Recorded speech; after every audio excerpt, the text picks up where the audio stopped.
ശ്രീകൃഷ്ണ മഹാക്ഷേത്രത്തിൽ വലിയ വിളക്ക് ഉത്സവത്തിന് അഴകത്ത് പരമേശ്വരൻ നമ്പൂതിരി കൊടികയറ്റി. കൊടികയറ്റത്തിന് ശേഷം ഉത്സവത്തോടനുബന്ധിച്ചുള്ള കലാപരിപാടികൾ വേണുഗോപാൽ വെമ്പുള്ളി ഉദ്ഘാടനം ചെയ്തു. പ്രസിഡന്റ് പി ഗിരീഷ് അധ്യക്ഷത വഹിച്ചു. സെക്രട്ടറി ടി സുജോയ്, ഖജാൻജി കെ രാജീവ്, ഷിബ രഘു, സുമ ഹർഷൻ, PR മനീഷ്, ചൗവല്ലായി, KS സജീവ്, AP വിശ്വനാഥൻ, സ്വാദിഷ് എന്നിവർ പ്രസംഗിച്ചു.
ഉത്സവത്തോടനുബന്ധിച്ചുള്ള കലാപരിപാടികളുടെ ഔപചാരിക ഉദ്ഘാടനം നിർവഹിക്കുന്ന ശ്രീ വേണുഗോപാൽ വെമ്പിള്ളി, നമ്മുടെ ക്ഷേത്രത്തിൻ്റെ തന്ത്രി ബഹുമാന്യനായ അഴകത്ത് പരമേശ്വരൻ നമ്പൂതിരിപ്പടവർ,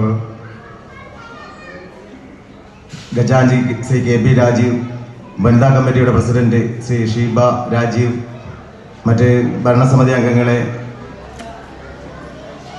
ബഹുമാനപ്പെട്ട ഭക്തജനങ്ങളെ, ഈ വർഷത്തെ മഹോത്സവം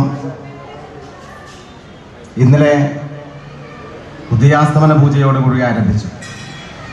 ഭക്തിനിർഭരമായ ചടങ്ങുകൾക്ക് സാക്ഷ്യം വഹിക്കാനായിട്ട് അനേകം ആളുകളുണ്ടായിരുന്നു. അതിൻ്റെ തുടർച്ചയായിട്ട് ഇന്ന് തൃക്കോടിയേറ്റോടുകൂടി ഈ മഹോത്സവ ചടങ്ങുകൾക്ക് ആരംഭമാകുകയാണ്. ഈ മഹോത്സവത്തിൻ്റെ രണ്ടാം ദിവസമായ ഇന്ന് ഒരു സോപാന സംഗീതത്തോടുകൂടി നമ്മളുടെ ഈ വർഷത്തെ കലാപരിപാടികൾ ആരംഭിക്കുകയാണ്. അപ്പോൾ ഈ കലാപരിപാടികളുടെ ഔപചാരിക ഉദ്ഘാടനമാണ് ഇന്നിവിടെ നടക്കുന്നത്.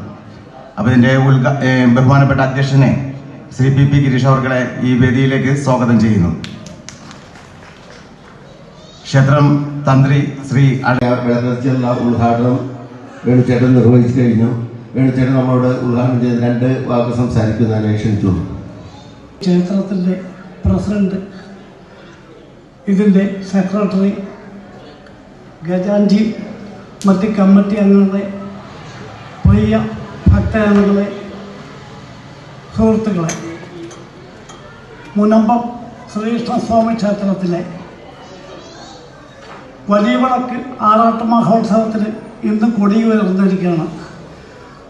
ഏപ്രിൽ 2-ാം തീയതി വരെ നീണ്ടു നിൽക്കുന്ന ഈ ആഘോഷ പരിപാടിയിൽ ഇതിൻ്റെ സംഘാടകർ നല്ല നല്ല പ്രോഗ്രാമും എല്ലാം സംഘടിപ്പിച്ച് ഇരിക്കുന്ന ഈ വേളയിൽ ഇതിൻ്റെ ഇന്നത്തെ ആദ്യ ചടങ്ങായ സോപാന സംഗീതം ഉദ്ഘാടനം ചെയ്യുക എന്നുള്ളതാണ് എൻ്റെ കർത്തവ്യം. സോപാന സംഗീതം എന്ന് പറയുന്ന ഈ കല ക്ഷേത്രകലയായിട്ട് വളരെ ബന്ധപ്പെട്ട ഒരു കലയായതുകൊണ്ട് ആദ്യ ദിവസം ഈ ചടങ്ങ് തന്നെ വന്നത് വളരെ ഹൃദ്യമായെന്നാണ് എനിക്ക് തോന്നുന്നത്. ഈ ക്ഷേത്രത്തിൻ്റെ ഉദ്ഘാടനം മുതൽ, ക്ഷേത്രം തുടങ്ങിയ മുതൽ ഈ ക്ഷേത്രത്തിൻ്റെ എല്ലാ കാര്യങ്ങളുമായിട്ട് വളരെ ബന്ധപ്പെട്ട് പോകുന്ന ഒരു ആളെന്ന നിലയ്ക്ക് ഈ ചടങ്ങിന് എന്നെ വിളിച്ചപ്പോൾ ഭഗവാന്റെ മുമ്പിൽ വന്ന് ഈ ആദ്യത്തെ ചടങ്ങ് നടത്തി കൊടുക്കുന്നതിൽ അതിയായ സന്തോഷത്തോടു കൂടി തന്നെയാണ് ഞാൻ വന്നത്. അത് പൂർവ്വധികം ഭംഗിയാവുക എന്നുള്ളതാണ് നമ്മുടെ കർത്തവ്യം. ഈ മുനമ്പത്തിൻ്റെ പ്രൗഢി നിലനിർത്തിക്കൊണ്ട് ഈ മഹാക്ഷേത്രം തുടങ്ങിയ കാലം മുതൽ അതിൻ്റെ ഓരോ ചടങ്ങുകൾക്കും മാറി മാറി വരുന്ന ഭരണകർത്താക്കൾ നല്ല ഭംഗിയായിട്ടുള്ള കാര്യങ്ങളെല്ലാം തന്നെയാണ് നടത്തിപ്പോന്നിട്ടുള്ളത്. എനിക്കത് ബോധ്യമുള്ള ആളുമാണ്. അതുകൊണ്ട് തന്നെ ഈ ഇവിടെ വിളിക്കുമ്പോൾ എനിക്ക് വരുന്ന കാര്യത്തിൽ വളരെ സന്തോഷമുണ്ട്. ഇന്ന് ഈ നടക്കുന്ന സോപാന സംഗീതം ആദ്യത്തെ പരിപാടി എന്നുള്ള നിലയ്ക്ക് ഇത് വളരെ ഭംഗിയായിട്ട് ആ കലാകാരന് നടത്താൻ കഴിയട്ടെ എന്നുള്ള പ്രാർത്ഥനയോടെ എല്ലാവർക്കും ആശംസകൾ അർപ്പിച്ചുകൊണ്ട് ഈ ഉത്സവത്തിൻ്റെ അവസാനം വരെ യാതൊരു ദോഷഫലങ്ങളും ഉണ്ടാകരുതെന്ന് ഭഗവാനോട് പ്രാർത്ഥിച്ചുകൊണ്ട് നിർത്തുന്നു. ഭക്തജനങ്ങൾക്ക് നമസ്കാരം. നമ്മൾ ഈ ഉത്സവത്തോടനുബന്ധിച്ച് ഉത്സവം തുടങ്ങുക എന്ന് പറഞ്ഞാൽ നമ്മുടെ ആ ദേശത്തെ മൊത്തം എല്ലാ ഇതിൽപ്പെട്ട ആൾക്കാർക്കും ഒരു ഉണർവ്, ദേവൻ്റെ ആ ചൈതന്യം പ്രസരിച്ച് പുറത്തേക്ക് ഒഴുകുന്ന ഒരു ടൈമാണ്. അപ്പോൾ ആ പുറത്തേക്ക് ശ്രവിച്ച ഒരു ഭരണി മാതിരി എന്നാണ് പറയുക, ഒരു ക്ഷേത്രം. ആ ഭരണിയിൽ സാധനങ്ങൾ നിറച്ച് പുറത്തേക്ക് വന്നാൽ അതെല്ലാവർക്കും അനുഭവിക്കും, വേദ്യമാണ്. അപ്പോൾ ആ ദേവൻ്റെ ഭക്തി ആവുന്ന ആ അമൃത് എല്ലാവർക്കും ഏത് ടൈമിലും അനുഭവിക്കാവുന്ന ഒരു ടൈമാണ് ഈ ഉത്സവ സമയം. അപ്പോൾ ഉത്സവ സമയത്ത് ക്ഷേത്രകലകളായിട്ടുള്ള എല്ലാ വാദ്യകലകളും സോപാന സംഗീതങ്ങളും അങ്ങനെയുള്ള എല്ലാ അതിനും പ്രത്യേകമായിട്ടുള്ളൊരു പ്രാധാന്യമുണ്ട്. ആ പ്രാധാന്യം ഏത് സമയത്തും എപ്പോഴും നമുക്ക് ഈ അമ്പലത്തിലും അതിൻ്റെ നാൾക്ക് നാൾ ധാരാളമായി അതിൻ്റെ എല്ലാ വിധത്തിലും ഭംഗിയായി നടത്തി തരുവാൻ ഭഗവാനോട് അപേക്ഷിക്കുന്നു. ഈശ്വര. പിന്നെ രണ്ടാമത്തെ കാര്യം, നമുക്ക് ഓരോ മാസത്തിൽ ഒരു തവണയെങ്കിലും പറ്റുമെങ്കിൽ നാരായണീയം ഇവിടുത്തെ ഒരുവിധപ്പെട്ട അമ്മമാർക്കൊക്കെ വശമായിട്ടുള്ള കാര്യമാണ്.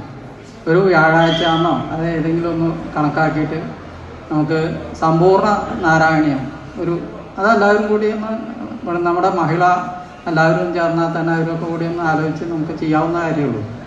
അതൊക്കെ ഒരു വിശേഷമാണ്. എന്താണെങ്കിൽ ഇപ്പോൾ ഒരു ദിക്കിലുണ്ടായതാണ്, ഒരാൾ വയ്യാതെ അത്രയും അത്യാസന്ന നിലയിൽ കിടക്കുകയായിരുന്നു. ഈ നാരായണീയം നടത്തിയതിന് ശേഷം ആ ആൾ അത് മാറി റിക്കവർ ചെയ്ത് സുഖമായിട്ട് നടക്കാവുന്ന അവസ്ഥയിലെത്തി. അപ്പോൾ അങ്ങനെയുള്ളൊരു രോഗശമനത്തിന് അത്യുത്തമമായിട്ടുള്ളൊരു സാധനമാണ് നാരായണീയം. അപ്പോൾ ഇവിടെ ഉള്ള ഒരുവിധം അമ്മമാർക്കൊക്കെ അറിയുമെന്നാണ് ഞാൻ ധരിച്ചു വെച്ചിരുന്നത്. അപ്പോൾ പറ്റുമെങ്കിൽ അത് എല്ലാ വ്യാഴാഴ്ചയും, ആദ്യത്തെ വ്യാഴാഴ്ചയും അല്ലെങ്കിൽ എപ്പോഴാണ് സൗകര്യം, ഞായറാഴ്ചയാണെന്ന് വെച്ചാൽ ഞായറാഴ്ച എല്ലാവരും കൂടി ചേർന്നിട്ട് അത് നടത്തണം എന്നാണ് എൻ്റെ ഒരു വേറൊരു അപേക്ഷ. പിന്നെ രണ്ടാമത്തെ കാര്യം, നമ്മൾക്ക് നാമസങ്കീർത്തനങ്ങൾ പരമാവധി ഏതാ ദിവസങ്ങൾ കണക്കാക്കിയിട്ട് ഒരു ദിവസം നാമജപം അല്ലെങ്കിൽ എന്തെങ്കിലും ഓരോ കാര്യങ്ങൾ ദേവൻ്റെ നാമങ്ങളെ പ്രകീർത്തിച്ചാലാണ് അതിനനുസരിച്ചിട്ട് നമുക്ക് ആ അമ്പലത്തിനും ആ നാട്ടുകാർക്കും ഐശ്വര്യവും അഭിവൃദ്ധിയും ഉണ്ടാവുക. അപ്പോൾ ആ അഭിവൃദ്ധി ഉണ്ടാവണമെങ്കിൽ നമ്മൾ ആ ദേവനെ നല്ലോണം സ്മരിക്കണം. എന്നാലേ നമുക്ക് അതിനനുസരിച്ചിട്ട് നമ്മുടെ കുടുംബത്തേക്കായാലും വേണ്ട, നമ്മുടെ ഭാവി തലമുറകൾക്കായാലും അതിൻ്റേതായ ഒരു കാര്യങ്ങളെല്ലാം ബാക്കിയുള്ള സമുദായത്തിലൊക്കെ ധാരാളം ഓരോ വിശിഷ്ട വ്യക്തികൾ വന്നിട്ട് ഓരോരുത്തർ പറഞ്ഞ് സമ്പ്രദായം എന്താണ് എന്നതാണെന്നൊക്കെ പറഞ്ഞ് മനസ്സിലാക്കുന്നുണ്ട്. ഇവിടെ നമുക്കത് എല്ലാ തരത്തിലും എത്തിക്കാൻ വേണ്ടിയിട്ട് പരമാവധി നമുക്ക് ഈ ഇങ്ങനത്തെ നാമജപങ്ങളും ഘോഷയാക്കളും ഓരോ ഭക്തി പ്രഭാഷണങ്ങളും എല്ലാം നടത്തി കഴിഞ്ഞാൽ തന്നെ ദേവനിൽ പ്രസാദിച്ചിട്ടുള്ള ചൈതന്യം ഒക്കെ കൂടി എല്ലാവർക്കും എത്തട്ടെ എന്നും എല്ലാവർക്കും അനുഗ്രഹങ്ങൾ എപ്പോഴും ഉണ്ടാവട്ടെ എന്നും പ്രാർത്ഥിച്ചുകൊണ്ട് എൻ്റെ വാക്കുകൾ ഉപസംഹരിക്കും.